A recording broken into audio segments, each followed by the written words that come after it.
I wish there was a way to cut down that 30 seconds to I like know. 15 seconds. I feel like I've been sitting here forever. I know. But we are live.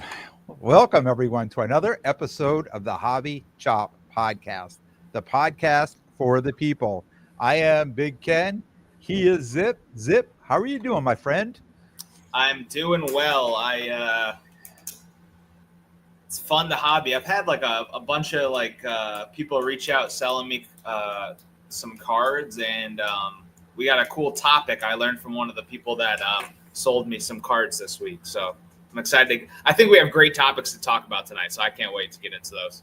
Yeah, absolutely. Actually, we should go over, try something a little different tonight. Let's go over our topics for tonight. Oh, okay. Yeah, so tonight we got some fun topics tonight. eBay extended bidding. All right, there's one. PSA announces faster return service on bulk grading. Bo Nix licensing contract issues, signing licensed cards. And we're going to cap it off tonight with, kind of a little something that I'm going to be a milestone I'm going to be hitting on Sunday when I drop my 300th episode. Can you believe that? 300 episodes. And every time I get to the end of a season, 50 episodes a season, every time I get to the end of the season, I'm like, man, when I started this, I never thought I'd hit 50. And then I hit 100 episodes and then 150. And then here I am at 300. I don't even know how to celebrate. I just want to jump back into it, right? And just do a regular episode. It's like, nobody wants to hear you celebrate. Like, do I want to get on and how many people want to listen to me celebrate? So Sunday, another regular episode, but it'll be 300th episode. And I think I'm going to try to go live again Sunday night. I had so much fun last Sunday. I think I'm going to do it again this Sunday. You should rip 300 packs. Yeah. I would just bring Sherry and I'll let Sherry rip all the packs. I would just sit in the background and be like her cheerleader, right? You'd do better. You would do better if she just ripped them all. I did pick up what is it? The Top Signature Series football. I picked up 2 of those mega boxes. So here's an interesting thing. I buy the one blaster on the shelf of Topps Chrome like a month or so ago. I bring it home, I open it up, and I've got a dual auto in there, Jaden Daniels, Caleb Williams. I'm like, this, I should have videotaped this, right? So then after that, for like the next month, everything we opened, I'm like videotaping and nothing. Absolute dog crap, right? I'm like, I'm not doing this anymore. I'm wasting my time. I'm just deleting these videos. So I picked this stuff up yesterday. I said, you know what? I'm not going to tape it. I'm not going to tape this one because I want to hit a card, right? So we opened them up. We still didn't hit anything, but I do. Oh, I was waiting for the hit. I thought you were about to say you hit something. No, I probably should have just led with that. But I do have to say, I just thought it was a fun rip. I don't think there's any value in the cards. I think the boxes are overpriced, but I thought it was a fun rip. Top signature. Yeah, signature. I actually had the Caleb Williams orange at a 50 auto, and that sold for like, I think it was like around 300, maybe a little over $300. Was that out of Topps Chrome? No, Topps Signature class or whatever. Yeah. Oh, it was out of that same product. Yeah, I didn't open it. I bought it was at one of the collection buyouts I did. That was one of the cards, and I just every time I buy these like non-licensed autos, I don't like it. I don't even know how to put it. It's like I almost feel like when I'm buying out a collection, I'm going through each card. It's like I almost feel like people are having to sell me on buying the card, and it's just I don't know. I'm just not a fan. I can't wait for this whole fiasco to be in the past and just there could be licensed autos. Yeah.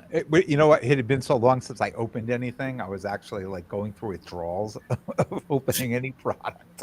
So, Don Russ, they came out with, because they had that problem with those blaster boxes that there were just all base cards, right in there.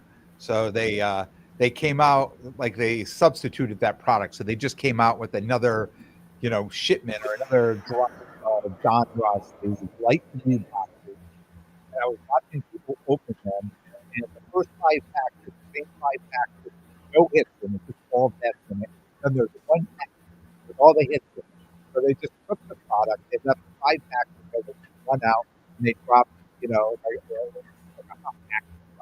It's full of hits. It's got all the rated rookies, inserts, and you're going to get it down. You're going to do it that good. So, I don't know if it's just me, but I think your mic is like it sounds like a little in and out. it does. Oh, now you're good. Maybe it was just you were back a little bit. I don't know. Let me see. Okay. Yeah, Rich is saying you were a little garbled. Oh, interesting. Oh, now you're good. Now you're good. Oh, maybe I'm talking too fast. Says now I'm good. Bill said that it might be considered a true rookie card. You never know. Maybe. That's yours, right? He's talking about your Topps Chrome. Yeah, the unlicensed cards. Are there any players whose main card is unlicensed? That's a good question. Juju, I guess. What do you mean their main card? Oh, you mean because Like what they're their wearing? true rookie card is unlicensed. I'd say Yeah. like there's Juju. That's about. Yeah, but don't you think that in the short term, whatever comes out, people will say, oh, that was, this is better. So like a Juju, where her first Bowman U Chrome came out, she's wearing a high school jersey, right? Or it's just like it's just a white jersey. And then all of a sudden this past year, it's not first Bowman, but she came out and the cards are coming out. And everybody's like, oh, these are so much better because she's in a USC. So these are the cards to get. Yeah. Right. And then next year she's going to come out with something else and they're going to say those are the cards to get. But then I think what happens is, right, 10 years from now, if she becomes, the go to the league or something, and people like go back and say, oh, the original, right, first Bowman, because they can't put another first Bowman on any of her cards because she in 22-23 was the first Bowman. Yeah. And then I see Bill saying you're saying Jaden Daniels' true rookie card is unlicensed? See, like when I think of the true rookie card for this class, it's probably going to resort back to Prism. Like that's usually like people's main true rookie cards, right? Like is Prism. That's what I usually think of. But yeah, I mean, true rookie auto, probably the Topps Chrome, unfortunately. Yeah, maybe time will tell. I don't know. I would be really shocked if the true rookie card is anything but the license card, but you never know. So if I understand you correctly, you're saying next year when Topps has the license, even though it's a second year card, will you consider that more of a rookie, or are you just saying Prism from this year? His rookie card is it's just like when you think of someone's true rookie card, I think of it, it's like their most iconic, their main rookie card. I think Bill was saying that maybe time would tell that Topps Chrome would be that, but I'd find that hard to believe. I'd assume it'd probably be Prism, like most of the football players from this era, because like if they were both not licensed, which would make no sense, but in this hypothetical we're talking about, then maybe Topps Chrome. But I just think it's apples to oranges when you're talking about a licensed and an unlicensed card. Because like here's an interesting one. It's actually the GOAT of the sport, and it's not that it's unlicensed, but like what is Tom Brady's main rookie card? Just answer it. Don't even think. The Bowman, 2000 Bowman. Okay, yep. It's not any of the others of his in his Michigan uniform, right? It's clearly Bowman or Bowman Chrome in his Pats. That's kind of what I'm gonna Carmoza. Yeah, the yeah, the dual card with Brady, and I know that name only when he says it, but yeah. Rich brought up the card with Brady's with that other no-name guy. He said Carmozy. See, I wouldn't have even known that name off the top of my head, but I see. Thank you, Rich. But that's kind of that's what I'm getting at is like I I'd be shocked if the Topps Chrome like would be more than the Prism. I don't think it makes sense historically, but maybe you never know. I guess. And then the autos. Do we the autos? That's a weird thing because that's the only autos they have, right? Is the unlicensed auto. So, and then Homer said, or the contenders for Brady, which he's also not in his Michigan stuff. So yeah, but why don't we hop into some of these topics? Because I'm sure this kind of relates to a later topic, or should we just move that up front? Yeah, just move it up front. We'll start with that topic. So I found this topic. I know I'm not the only one who knows about it, but I also feel like it's not really as big as maybe it should or could be. And if you search for it, I couldn't find anything really on it, but I did when I was on Whatnot. There was a seller who basically they weren't selling anything. They just had a table full of Bo Nix cards, like the Panini cards. And it's specific that I'm saying Panini because this person who is associated with a hobby brand, I don't know like if we can or can't say their names. Like I'm just going to avoid that. Yeah, you could say it. So it was someone at Black Tie Breaks. I guess they have access to Bo Nix. And I guess if he was on Whatnot, it's not like he's hiding. He was literally on Whatnot, like get your cards to us by a certain date. And then I think they were charging like $250 to get Bo Nix to sign the card that you send. And the thing about this is I have no idea what the issue is, but I'm assuming there has to be some licensing contract lapse with Bo Nix and Fanatics because there's this very short window, it seems like Bo Nix is going to be signing some of his Panini cards. Now, more than what we just rambled about with true rookie cards and this and that, here's a question I want to pose to you. Would you rather have one of these pack-pulled Topps Chrome autos or a licensed in-person auto of Bo Nix? And I think historically, data would show you that all things being equal, the pack-pulled outsell the in-person, with ultra-modern cards like 10 times out of 10. But this is a really unique situation because he doesn't have licensed pack-pulled cards, right? So what do you think about all this? Coming from old school, right, that I know here in the hobby, there are people who love the in-person auto, and there are many that frown upon, that and on a card, the value of that card really falls when there's an in-person auto on it, that it won't be that much. With that being said, I really think it probably will depend on how many are out there, right? Does the market get flooded? Like, is this a thing like with Justin Herbert? Remember Justin Herbert? Like, you couldn't go to a show without 50 people having an in-person auto of Justin Herbert, even though he had pack-pulled stuff, right? There were different though because of that. I think it's very different because of that though. Still, I know what you're talking about. I've seen him walk up to the tables when I was setting up back then, like over and over again. I'm like, no thanks. Yeah. Right. Yeah. That's the nuance to this though, is Bo Nix also doesn't have all those Panini licensed autos that were pack pulled throughout all these products. Right. Yeah. So, and really it comes down to, we know it comes down to who's buying them. Right. And what they're paying for them. And the market itself is going to determine whether, hey, that was a great buy or just another in-person auto that nobody cares about.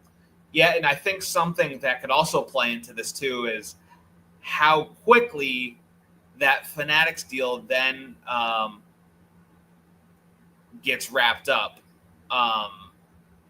Because if it's like for instance, say it's this is the only signing that he does,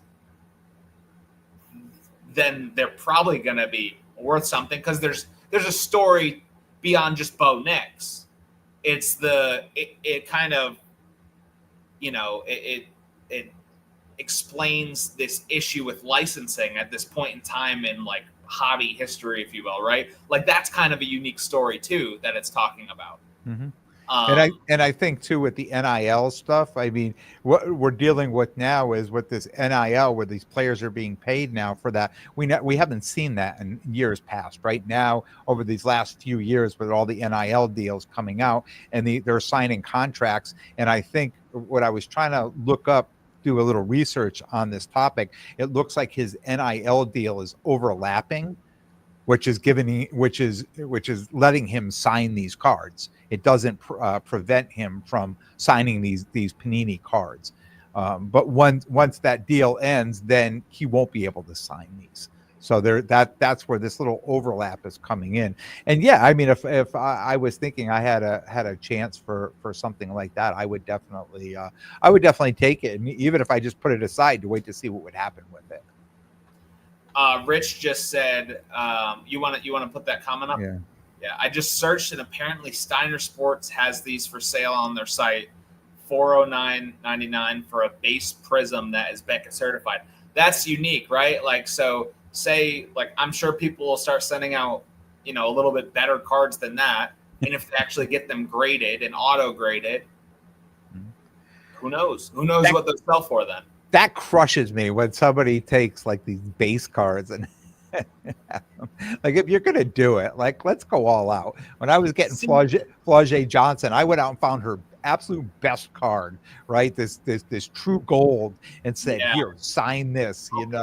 I didn't like go pick a base card up. Well, so here's an issue with that. Some people in the hobby, and I could kind of get behind this, think like when you go and get like one of those numbered cards like that, it kind of like ruins it in a way, because it's like you're taking one of those numbers, like one of those cards, out of the true population of it, like, I guess, if you will. Like, if I was to send one in, I'd probably send in like an optic hollow just for the look.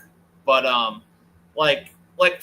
here's a really exaggerated, like, imagine you had a Bonix gold optic and you had an in-person autograph on it. Do you think that would help or hurt the value? I think it'd hurt the value. Yeah, it would, but Flaugier. I'm just posing. Yeah. I'm just kind of putting it out there, though. Like, you see what I mean? I see what you're saying, but my thought too is it's for me. So okay. It's whatever I want. Right. I don't care what the rest of the hobby thinks. I don't care how they feel with that I've disgraced a card or I've taken a card out of.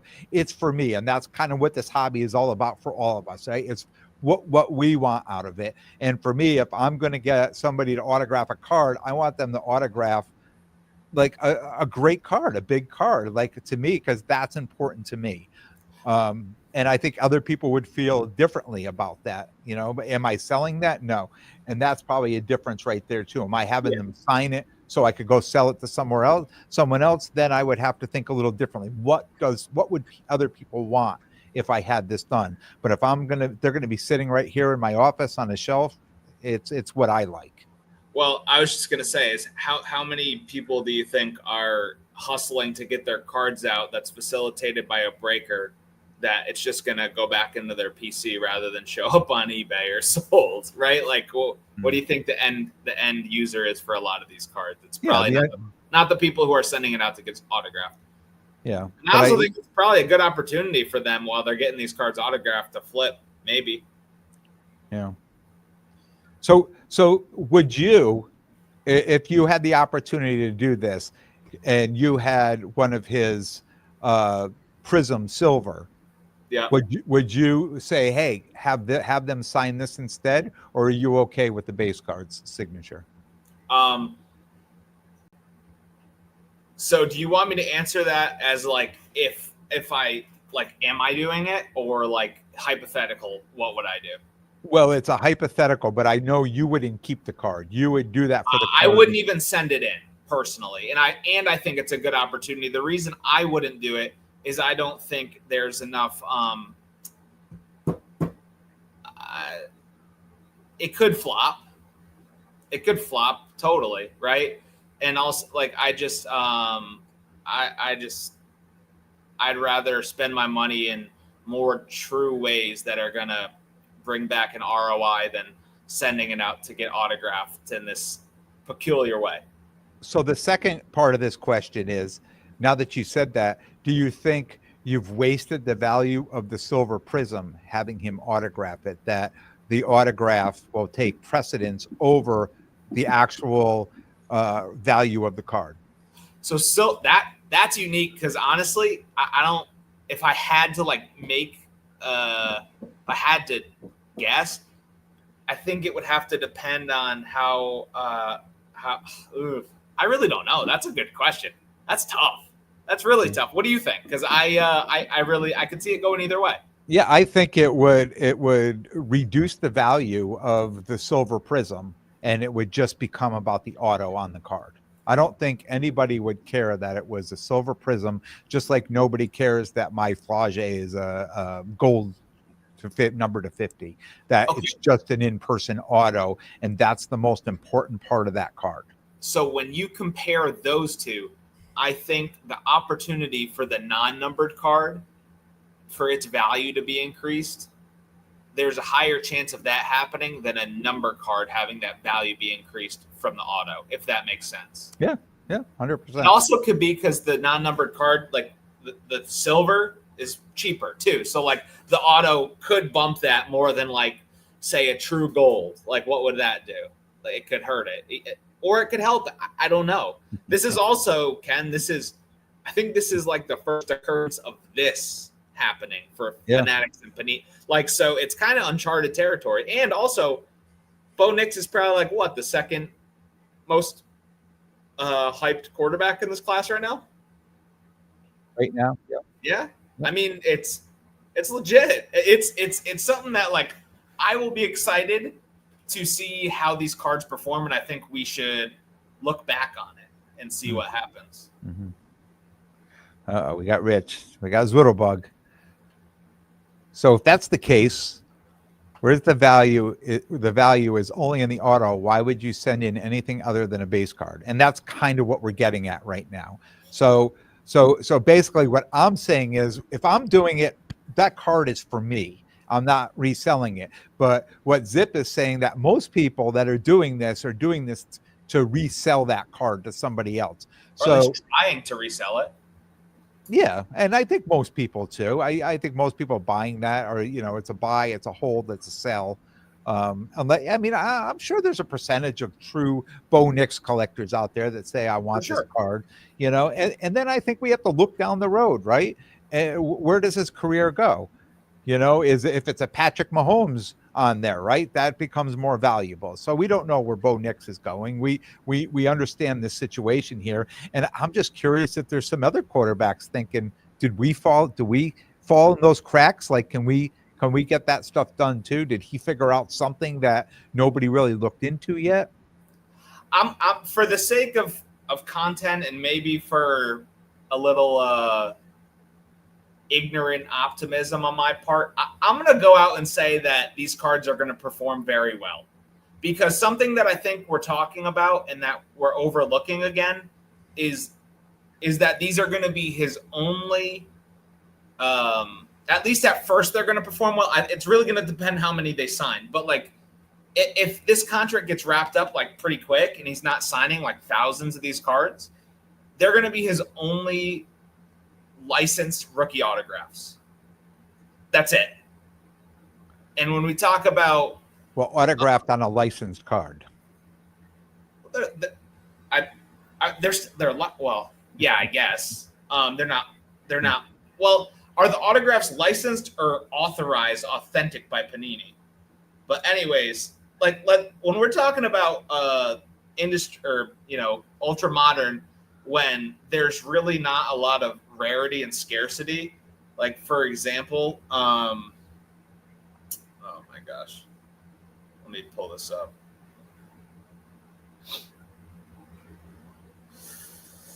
Like the ultra rare, downtowns, and there's like thousands of them. Like this is actually creating some sort of rarity or scarcity, maybe. So I don't know. Oh, that's interesting. Oh, yeah. Look what just came in. I didn't even think about that. Yeah. Maybe using a patch card would be better to get autographed. Yeah, what have there been some high end sets that have some good patches that have come out yet? Because like, I think all the patches are just player worn, right? They're not game worn or sure, but then okay, then look at Royalty. They're not game worn, and it's more. I think I literally there was a slab Ken that came out, and that product is Panini Instant Rookie Royalty. Okay, so let me not get distracted. But like, I think that would maybe. I think that's a great by not funny. I think it's a great comment. And like, what if Flawless or National Treasures had come out, and these guys only have like these sick patch cards, and what if they were autographed? yeah. But then does that go against what I just said with it being numbered? I don't know. I don't know. It's kind of uncharted, right? So, Yeah. but creating those as rookie patch autos, if I was going to do it, I'd do that. Yeah. I would do that if I was going to, for me, maximizing the resale or like trying to, I think that's what I would do. So Bill says a Bo Nix silver with an in-person auto will sell well and hold its value, especially if it comes back a PSA 1010. Well, it's actually kind of hard, really hard once you go and hand a card to somebody to sign for it to come back at 1010. The auto could be a 10, but it's. I'll tell you what, every take it out and smudge it. Every on-card auto that I've pulled, the cards have been dented, marked, except for the Jaden Daniels 1010 that I had that came from that was the redemption. But everything else I've gotten is has been banged up. I agree with Bill though. If it comes back in like a decent grade with a 10 auto, I think that would definitely hold a bit of a premium. Yeah. But also it matters how many of them get signed. Like that really matters. Yeah. Because I think if it's overdone, it becomes more of a niche item than if there's not a lot of them. I mean, and that's the thing too. If it's more of a rare and scarce card, then the value is definitely going to be a lot higher on it. And the better he plays, the more valuable it becomes. Yep. Yeah. All right. I think we we beat that one down. Yeah. All right. All right. So let's move on. Extended bidding. eBay is going to try some extended bidding. And a lot of times, and including myself, my Jaden Daniels card that I wanted to auction, I went to an auction house that offered extended bidding, hoping that was going to bring in more bids. I am, and I'm going to be completely honest when it comes to eBay, I am a sniper. I don't bid on anything early. I favorite it, and I watch it, and I wait to get notified that it's ending. And it used to be 14 minutes. Now it's 5 minutes, right? And last few seconds, I put on there. And sometimes I wait that long, and the price goes up, and I say, okay, I'm out because it's more than I wanted to bid on it anyways.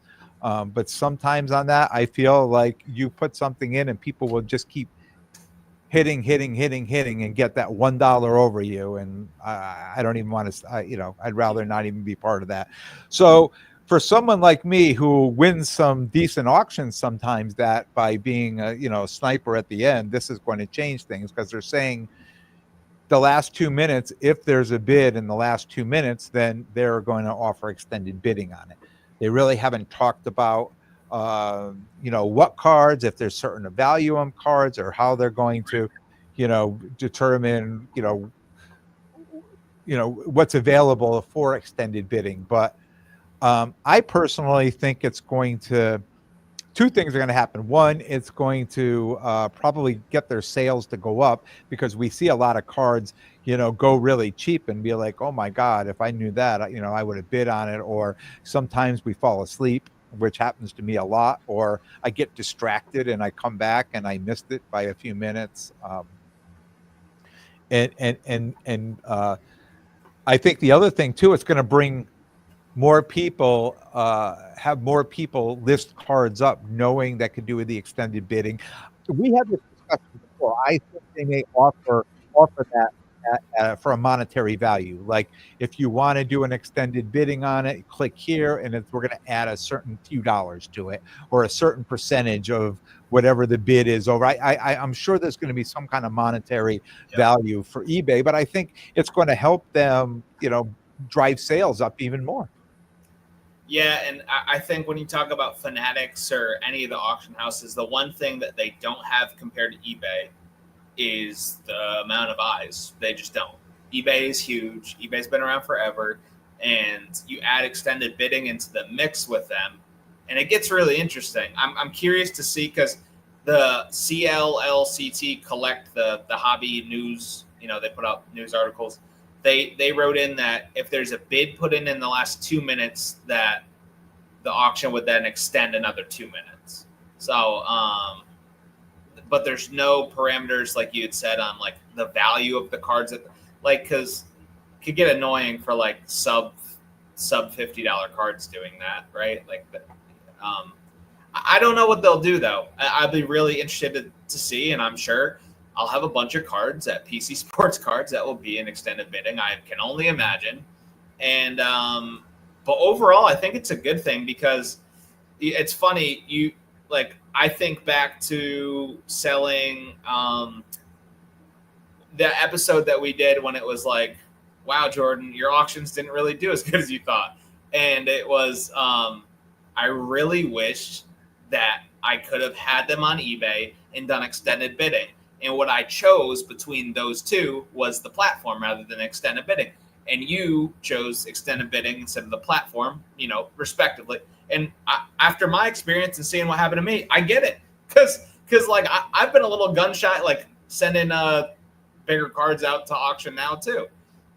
So I hope this just goes well, and I'm excited for it.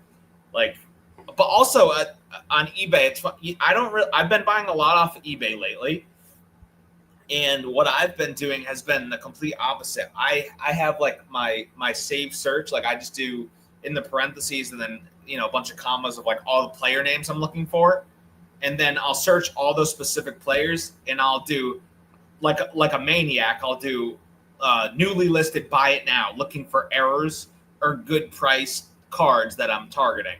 And I will just snap up the buy it now. It's like I bought an Otani like relic card. It's interesting. It's like home plate, numbered out of 10, and all the previous sales were like 180, and I got it for like $79. So I think it was a misprice, and I think I got that Michaela Blake's gold first auto and a PSA 10 for $225, and all the most recent raw sales were like $180. So you'll find some of those deals here and there doing that, but you also have to be a little bit of a maniac to do it. Yeah, I find too, NCAA women's basketball, WNBA stuff.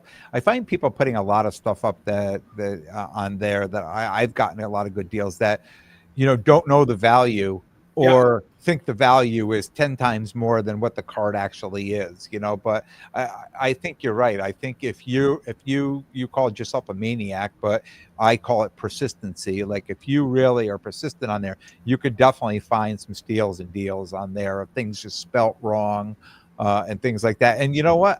I'm not just talking about regular people like you or me that are listing.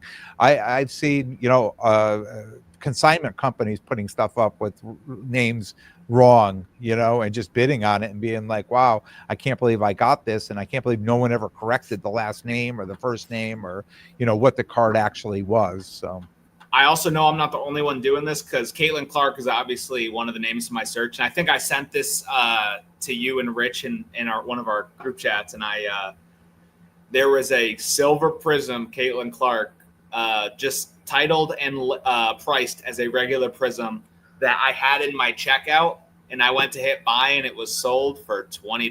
So true silver prism. Wow. Well, yep. There you go. Yep. And like when that happened, it was like the first time I was doing it, and I was like, oh, this is gonna pay off long term. Because I feel like something that I see in like the big Facebook groups every year is like people list the Genesis as like blue reactive. Like that happens all the time. And so it's just like, but no, like it is persistent, but it's maniacal. Like I'm just sitting in bed, like on my phone, like a nut. So, but it's also good. Cardboard Collaborative says, pumped for extended bidding coming to eBay. Finally going to be like a real auction, better for buyers and sellers. I agree. I agree. And it's funny. I mean, eBay, we're all on eBay talking cards, but eBay sells everything. Yeah. Right. And this is not just for cards. This is for a lot of other things as well, too. Absolutely. And it's also like you want, like, it happened to me. I'll use the exact card for an instance. Me and you had the conversation about it. Michaela Blake's, the Orange Sapphire first auto. I put in a bid. I lost by $2, and me and you both were like, "Yeah, we would have paid more for that." That conversation was last week. Yeah, we would have continued bidding on it, like immediately. Like yeah, because there was a lot of value there still. Yep, and I just think you're gonna see comps go up. It's also because it's also playing on the human psychology of people wanting to win. Like people don't want to lose. Like Yeah. I bet it could get kind of crazy with some of those like really rare cards.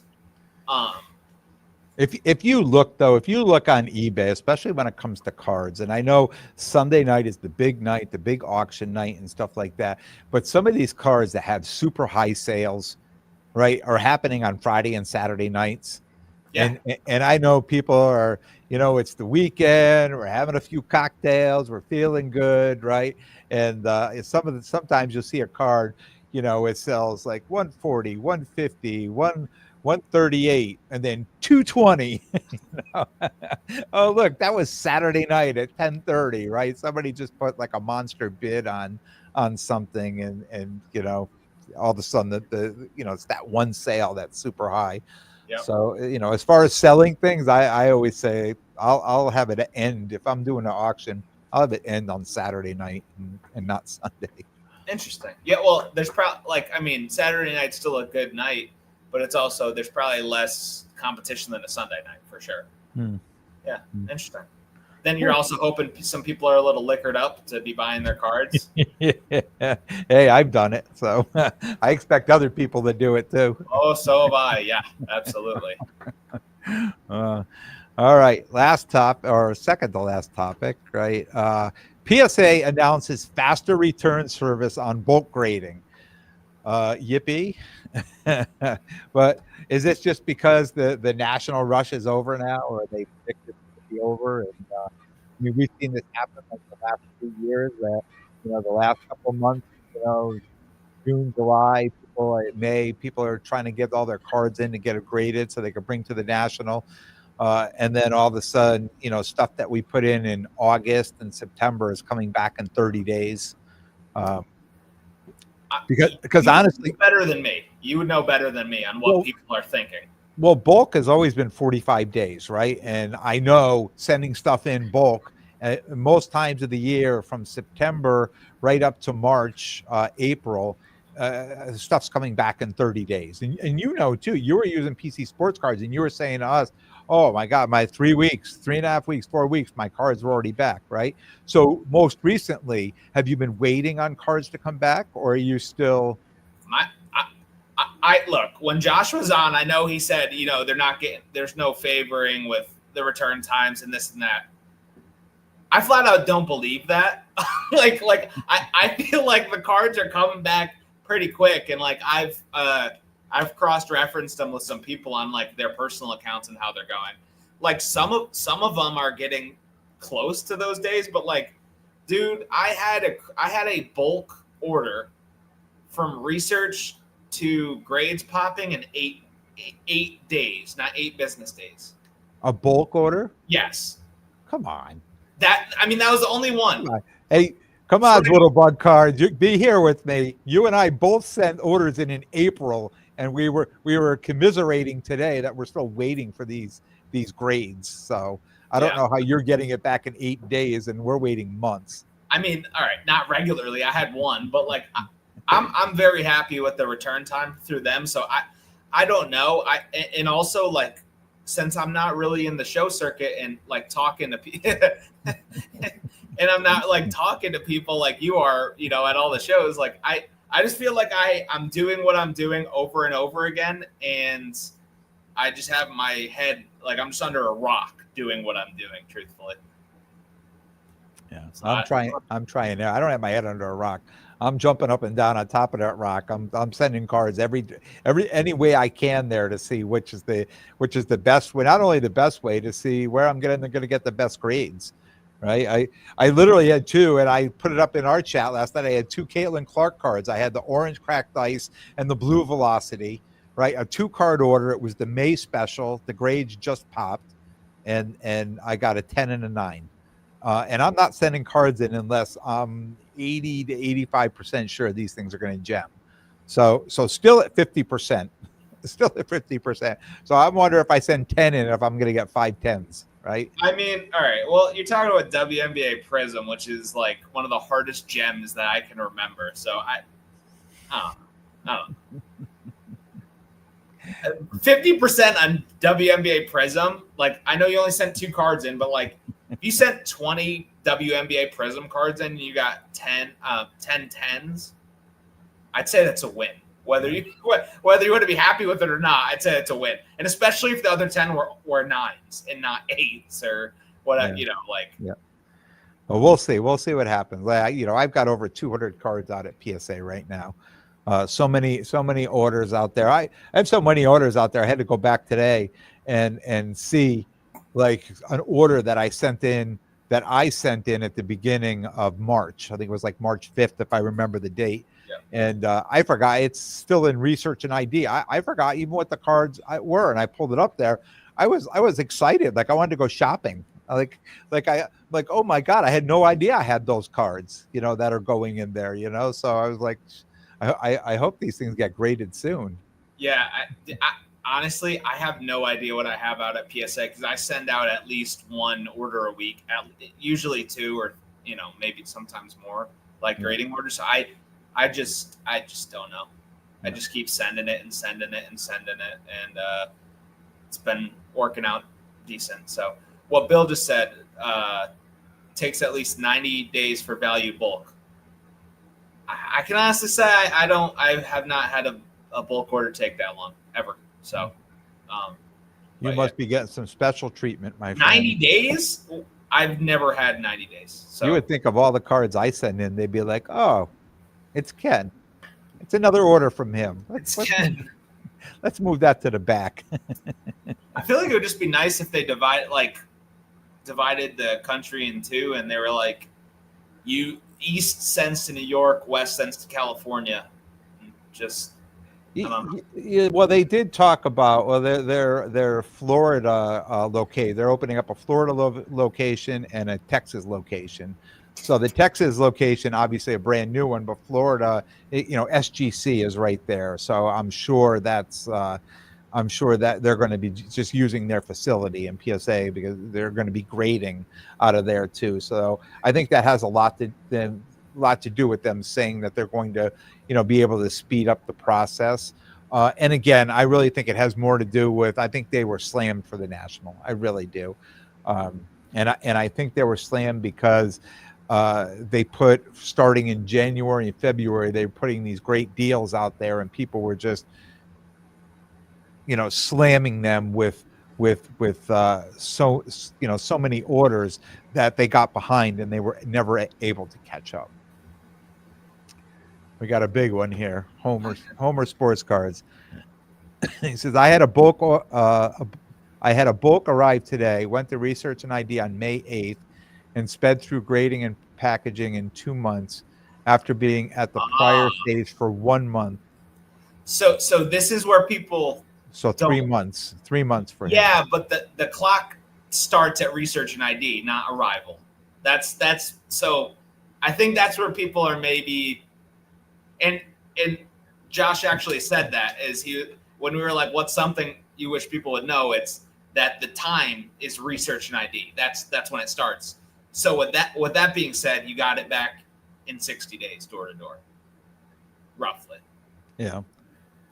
And what happens? There is the hack. We should mention the hack. Do you know the hack of how to get your bulk orders in quicker? It doesn't work anymore. It used to work. Put Really? one Value Plus card in there, and then I would do like a regular or higher. But yeah. Yeah, you know what? That used to work for me, and then it just turned into it's sat in research and ID for months and months and months before it, before they're still researching. Yeah. 2 months for us, but 3 in total on our end. Yeah. I hear you, Homer. Unfortunately, PSA doesn't take the pre-research into account for their time. Yeah. Big John's collector cards. My GameStop orders came back in 6 and 7 weeks from research and ID. When did you submit them? And have they just come back?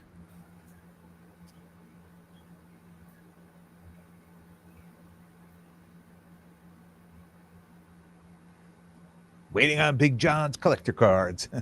Yeah, well, now I'm curious. Now, let me pull up one of my recent orders. So May. So yeah, sorry, something in May. So the GameStop actually that was better. I mean, for me, right? That was better than my consignment order because mine. I sent out in March. Yeah. So my most recent. Okay. So I think when we're all talking about this, like when we're talking about the send when we shipped it out, I don't think that's relevant. Like, and maybe I'm crazy. Like, I just think of it as research and ID as like the number, because if not, then it's like it's PSA's receiving receiving team is the one that should be under scrutiny more than anyone. Well, I mean, I understand that because I have 80 cards. I have 4 20-card orders that arrived there over 3 weeks ago and haven't gone to research and ID. They've just arrived. They've done nothing. Right. I don't even think means they haven't even opened the package yet, right? Yeah. That they just scanned it and put it on a shelf somewhere. Because the click should start once received. They are making the rules as they go. Unfortunately, I think the clock's always been research and ID, but you're definitely entitled to your opinion about PSA, because I don't think that's an unreasonable feeling about when they're received. I think it's just a matter of probably the scale of that they're receiving packages at. And again, I'm not trying to like stick up for PSA here. I just like when I'm factoring in the return times, it's like that's what I'm going off of. And also like for PC, my last one, it was research and ID at 424, and then grades popped 625.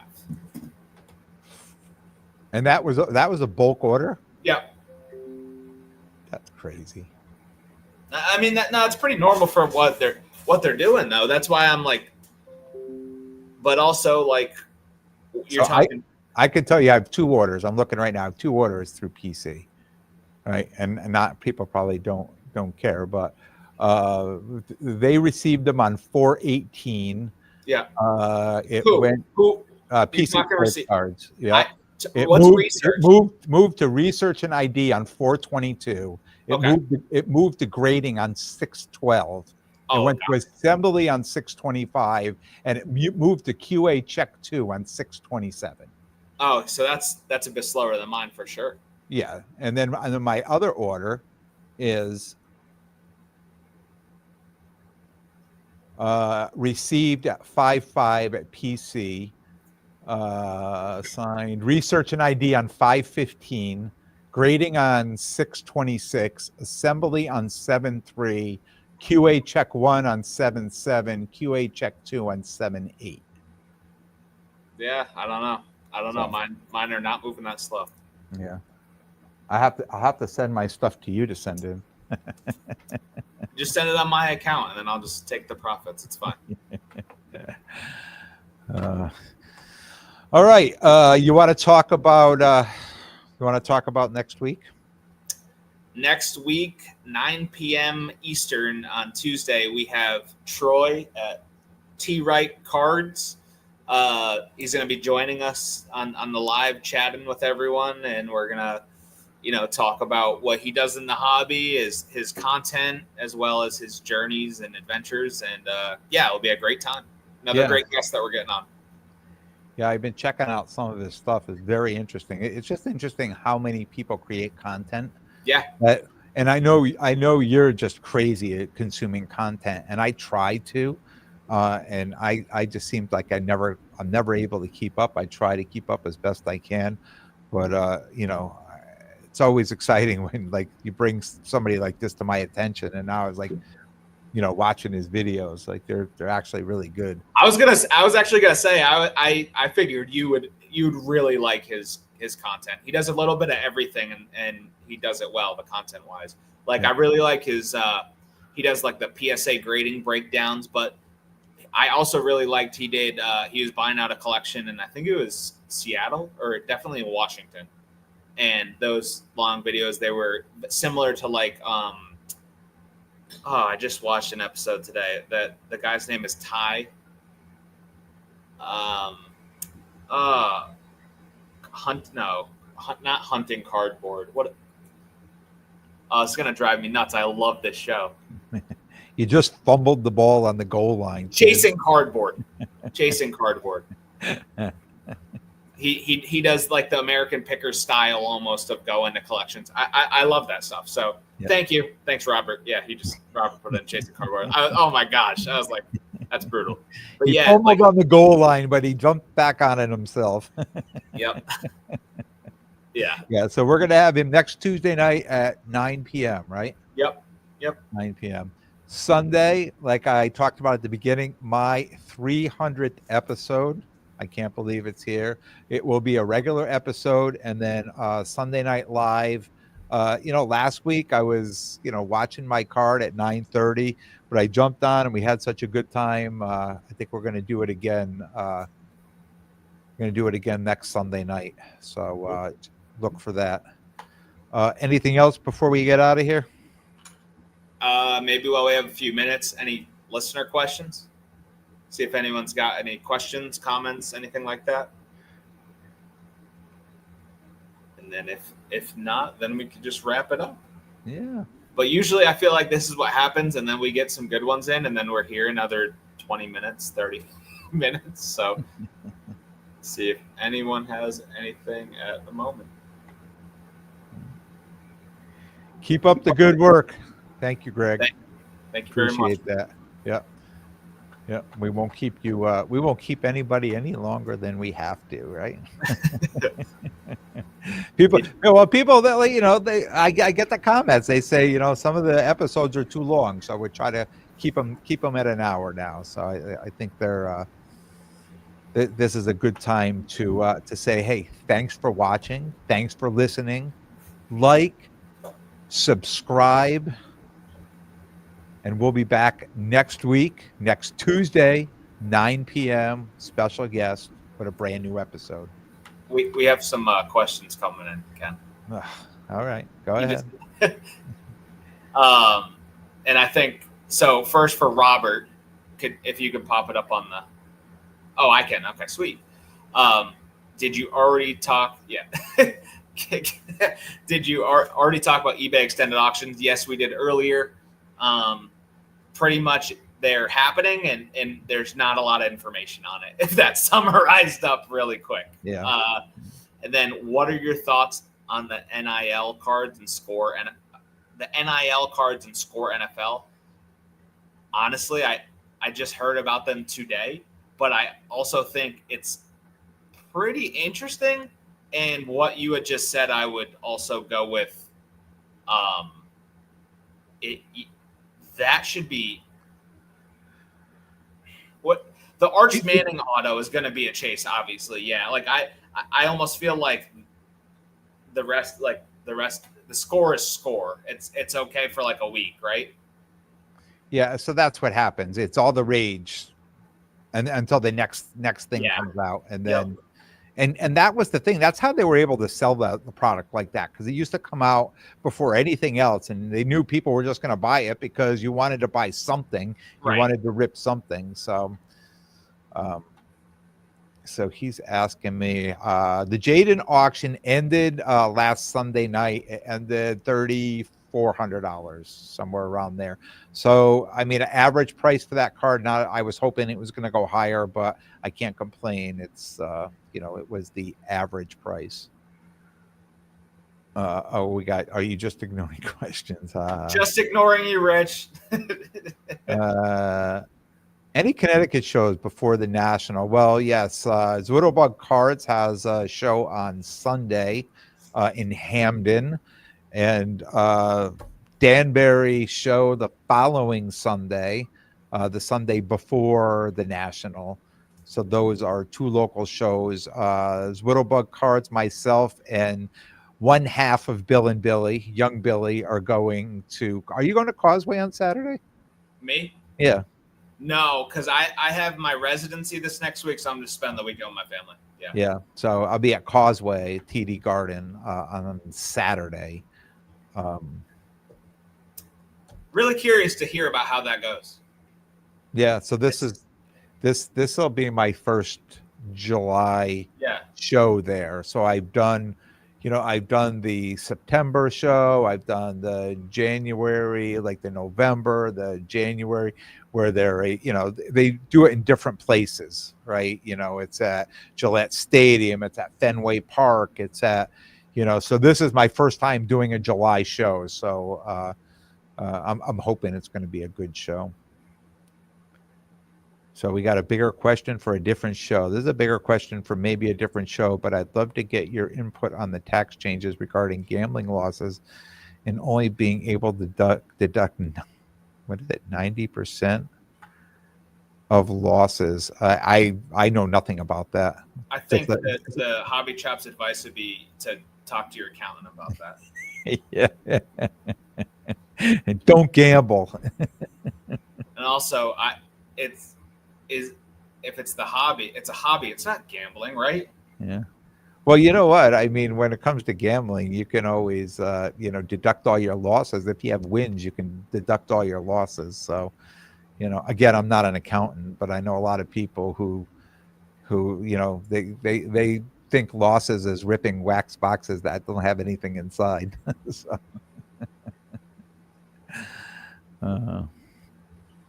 yeah, I have no idea about that, but I see not anymore. I don't know, man. Again, refer to your accountant, my friend. Yeah, I think that's it. I think that's it. We're still under an hour. Look at that. Yeah, we are 58 and change. All right, good time. We will see everybody back here Tuesday night at 9. We will see you next Tuesday. Oh, you said it, not me. Thanks, Bill. Thanks, Bill. Appreciate it. Take care. Have a good one. You too.